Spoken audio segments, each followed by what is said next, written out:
ನನ್ನ ತಮ್ಮ ಡ್ರಿಂಕ್ಸ್ ಮಾಡಿ ಲಿವರ್ ಡ್ಯಾಮೇಜ್ ಆಗಿತ್ತು. ಅದ್ರ ಜೊತೆಗೆ ಅವನು ಎಲ್ಲಿಗೆ ದೂರ ಜರ್ನಿ ಮಾಡಿ ಅವನಿಗೆ ಯಾವ ಪ್ರಾಬ್ಲಮಿಂದ ಆಗಿತ್ತು, ಮೈಂಡಲ್ಲಿ ಬ್ಲಡ್ ಫ್ಲಾಟ್ ಆಗಿತ್ತು. ಅದನ್ನು ಅವನಲ್ಲಿ ಬಿದ್ದಿದ್ದ ಪೊಸಿಷನಿಂದ ಅವ್ನ ಬಾಡಿ ಬರುತ್ತೋ ಇಲ್ಲ ಮನೆಗೆ ಅನ್ನೋ ಪೊಸಿಷನಲ್ಲಿ ಇದ್ದ. ಅಲ್ಲಿಂದ ಮಣಿಪಾಲಿಗೆ ನಮ್ಮ ಬ್ರದರ್ಸ್ ಎಲ್ಲ ಇದು ಮಾಡಿ ಅವನಿಗೆ ಟ್ರೀಟ್ಮೆಂಟ್ ಎಲ್ಲ ಕೊಡಿಸಿ ಮನೇಲಿ ಕರ್ಕೊಂಬಂದು ಆರಾಮಾಗಿದ್ದ. ಬಟ್ ಊಟ ಮಾಡ್ತಿದ್ದ, ಏನೂ ಕೆಲಸ ಮಾಡೋಕ್ಕಾಗ್ತಿರ್ಲಿಲ್ಲ. ಇಬ್ಬರು ಮಕ್ಕಳು ಸಪ್ರೇಟ್, ಜಾಯಿಂಟ್ ಫ್ಯಾಮಿಲಿ ಎಲ್ಲ ಸಿಂಗಲ್ ಫ್ಯಾಮಿಲಿ ಆಗಿದ್ದಾರೆ. ಅಂಥ ಟೈಮಲ್ಲಿ ಅವನಿಗೆ ದುಡಿಯೋಂಥ ಮಗನೇ ಆ ಥರ ಆಗಿದ್ದಾನೆ. ಅವನಿಗೆ ತೋಟ ಇದೆ, ಅದನ್ನ ನೋಡ್ಕೊಳಕ್ಕಾಗ್ತಿಲ್ಲ. ಹಸು ಇದ್ದಾವೆ, ಅವ್ನು ಸಾಕಾಗ್ತಾ ಇಲ್ಲ. ಮಕ್ಕಳಿದ್ದಾರೆ, ಅವ್ರಿಗೆ ಏನು ಸಪೋರ್ಟ್ ಮಾಡೋಕ್ಕಾಗ್ತಿಲ್ಲ. ಇಂಥ ಟೈಮಲ್ಲಿ ನಮ್ಮ ಅಮ್ಮನೂ ಅವ್ರ ಜೊತೆ ಇದ್ದರು. ಆ ಟೈಮಲ್ಲಿ ನನಗೆ ಭಾಳನೇ ಖುಷಿ ತಂದು ವಿಚಾರ ಇದು. ಆ ಟೈಮಲ್ಲಿ ಬಂದು ನನಗೆ ಇವರು ಹೇಳೋಗಿದ್ದು ಸರ್ಗಳೆಲ್ಲ. ನಮ್ಮಮ್ಮ ಬಂದರು ಊರಿಗೆ, ನಮ್ಮ ಮನೆಗೆ ಹಬ್ಬಕ್ಕೆ ಅಂತ ಬಂದರು. ಬಂದಾದ್ಮೇಲೆ ಅವ್ರು ಹೇಳಿದಷ್ಟೇ, ನಿನ್ನ ತಮ್ಮ ಬದುಕಲ್ಲ, ಹೆಂಗೆ ಮಾಡ್ತೀರ ನೋಡ್ರಿ ನೀವೆಲ್ಲರೂ ಸೇರ್ಕೊಂಡು, ಎಲ್ಲ ಇದ್ದು ಅವ್ನು ಬದುಕೋಕ್ಕಾಗಲ್ಲ ಅಂತ ಭಾಳ ಹತ್ಬಿಟ್ರು ನಮ್ಮಮ್ಮ.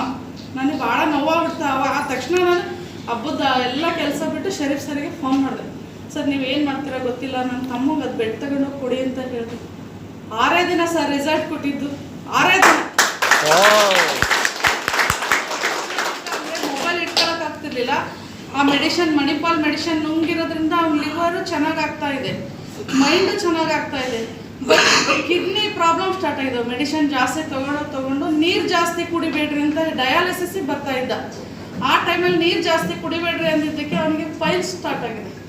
ಯಾವುದಕ್ಕೆ ಅಂತ ಟ್ರೀಟ್ಮೆಂಟ್ ಕೊಡಬೇಕು, ಆಪ್ರೇಷನ್ ಮಾಡ್ಸೋಕ್ಕೆ ಶಕ್ತಿ ಇಲ್ಲ. ಇಂಥ ಟೈಮಲ್ಲಿ ಈ ನಮ್ಮ ಪ್ರಾಡಕ್ಟ್ ಬಂದು ಅವನು ಆ ನೀರು ಕುಡ್ದಿದ್ದಾನೆ ಸರ್, ಆ ಬೆಲ್ಟ್ ಯೂಸ್ ಮಾಡ್ತಿದ್ದಾನೆ, ಆ ಬೆಡ್ ಯೂಸ್ ಮಾಡ್ತಿದ್ದಾನೆ. ನಾನು ಗಿಫ್ಟ್ ಕೊಟ್ಟೆ ನನ್ನ ತಮ್ಮಂಗೆ. ಅದನ್ನ ಅವನಿಗೆ ಲೈಫೇ ಕೊಟ್ಟಿದ್ದೀನಿ ಅನ್ನೋ ಖುಷಿ ನನಗಿದೆ. ಹಾಲು ಕರೀತಾನೆ, ಗೊಬ್ಬರ ಅವನೇ ಉತ್ಪಾದನೆ ಮಾಡ್ತಾನೆ, 2.5 ಎಕರೆ ತೋಟ ಚೆನ್ನಾಗಿ ನೋಡ್ಕೊತಿದ್ದಾನೆ, ಅವ್ರ ಮಕ್ಕಳಿಗೆ ಜವಾಬ್ದಾರಿ ಮಾಡ್ತಾನೆ, ಆ ನೀರು ಕುಡಿಯೋಕ್ಕೆ ಹೇಳ್ತಾನೆ. ಸರ್ ಒಂದೇ ಬೆಡ್ಡಲ್ಲೇ ಆ ಫ್ಯಾಮಿಲಿ ಎಷ್ಟು ಎನರ್ಜಿಕ್ ಆಗಿದ್ದಾರೆ. ಇನ್ನೂ ಭಾಳ ಖುಷಿ ಸರ್. ಪ್ರತಿಯೊಬ್ಬರಿಗೂ ಬೇಕಾಗಿದೆ. ಇವತ್ತು ನಮ್ಮ ಒಂದು ಏನು ರೈತಾಪಿ ಕೆಲಸಗಳಲ್ಲಿ ಭಾಳ ವರ್ಕ್ ಟೆನ್ಷನ್ ಇದೆ ಸರ್ ಮನೆಯಲ್ಲಿ. ಅವು ಇವತ್ತಿನೊಂದು ಎಲ್ಲ ಕೆಲಸ ಕಾರ್ಯದ ಭಾಳ ಅವಶ್ಯಕತೆ ಇದೆ. ಪ್ರತಿಯೊಬ್ಬರಿಗೂ ಕೂಡ ಇದೆ. ಆಮೇಲೆ ನಮ್ಮ ಮನೇಲಿ ಸಣ್ಣ ಮಗು ಇದೆ, ನನ್ನ ಮಗನಿಗೆ ಮಗಳು ಹುಟ್ಟಿದ್ದಾಳೆ, ಅವಳಿಗೆ ಶೀತ ಕೆಮ್ಮಾಗಿತ್ತು ಸರ್ ಮೊನ್ನೆ.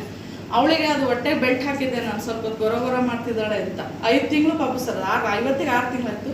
ತಲೆಗೆ ಇದನ್ನ ಹಾಕಿದೆ ಸರ್ ಬೆಡ್ಡಿಂದು. ಅವ್ಳಿಗೆ ಶೀತ ಕೆಮ್ಮು ಕೂಡ ಕಡಿಮೆ ಇದೆ.